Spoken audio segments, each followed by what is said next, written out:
ഒരു സ്വഹാബി നബി സല്ലല്ലാഹു അലൈഹി വസല്ലമ തങ്ങളുടെ അടുക്കൽ ചെന്നുകൊണ്ട് നബിയോട് പറയുകയാണ്, അള്ളാഹുവിൻ്റെ പ്രവാചകരെ, എനിക്ക് ജീവിതത്തിൽ എന്ത് കാര്യങ്ങൾ ചെയ്യുമ്പോഴും എനിക്ക് തടസ്സങ്ങൾ വരികയാണ് പ്രവാചകരെ.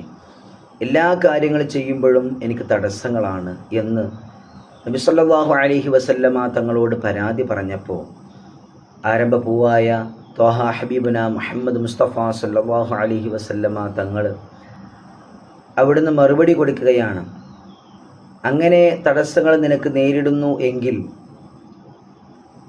എല്ലാ ദിവസവും സുബഹ നമസ്കാരത്തിനു ശേഷം ബിസ്മില്ലാഹി അലാ നഫ്സി വ അഹ്ലി വ മാലി എന്ന് പറയപ്പെടുന്ന ഈ ദുആ നീ പതിവാക്കുക. അള്ളാഹുവിൻ്റെ നാമം കൊണ്ട് എൻ്റെ നഫ്സിൻ്റെ മേലിലും എൻ്റെ കുടുംബത്തിൻ്റെ മേലിലും എൻ്റെ സ്വത്തിൻ്റെ മേലിലും അള്ളാഹുവിൻ്റെ നാമം കൊണ്ട് ഞാൻ തുടങ്ങുന്നു എന്ന് പറയപ്പെടുന്ന ഈ ദുആ നീ പതിവാക്കുക.